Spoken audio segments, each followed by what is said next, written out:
সবাইকে স্বাগত জানাই। আমি আজ দুটো দারুণ রেসিপি নিয়ে এসেছি।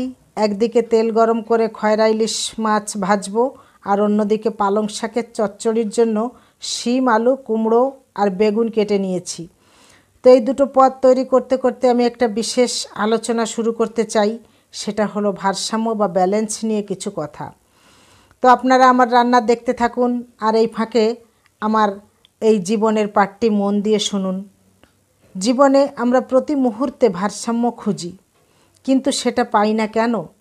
কারণ আমরা প্রায় মনে করি ভারসাম্য মানে হলো সব কিছুতে সমান সমান সময় দেওয়া, কিন্তু আসলে তা নয়। ভারসাম্য হলো সঠিক অগ্রাধিকার দেওয়া। জীবন একটা দড়ির উপর হাঁটার মতো।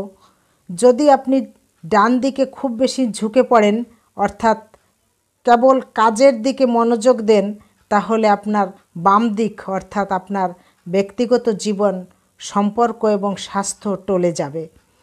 তো আপনাকে ক্রমাগত সেই দড়ির উপর হাঁটার মতোই প্রতিটি পদক্ষেপ সচেতনভাবে নিতে হবে। তো মনে রাখবেন, জীবন তিনটি মূল স্তম্ভের উপর দাঁড়িয়ে। প্রথমটি হলো কাজ ও অর্থ, এবং দ্বিতীয়টি হলো পরিবার ও সম্পর্ক, আর সবশেষে যে স্তম্ভটি হলো সেটা হচ্ছে শরীর ও মন। যদি এই তিনটির মধ্যে কোনো একটিকে আপনি দীর্ঘদিন উপেক্ষা করেন, তবে সেই অভাব অন্য দুটিকেও ক্ষতিগ্রস্ত করবে। অতিরিক্ত অর্থের পেছনে ছুটলে মানসিক শান্তি হারাবেন, আবার অতিরিক্ত বিশ্রাম নিলে কাজের প্রতি আগ্রহ হারাবেন।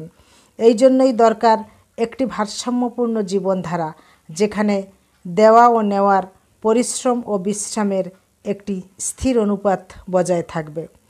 তো আমার আলোচনা শেষ। ঠিক যেমন আমার এই প্লেটে আজ খয়রা ইলিশের তীব্র স্বাদের পাশে চচ্চড়িটা স্নিগ্ধতা আনলো, তেমনি জীবনেও আমাদের এমন জিনিস খুঁজতে হবে যা আমাদের মানসিক শান্তি দেয়। আশা করি আমার আজকের রান্না আর আলোচনা আপনাদের ভালো লেগেছে। তো সবাই সুস্থ থাকবেন। আজ এই পর্যন্ত।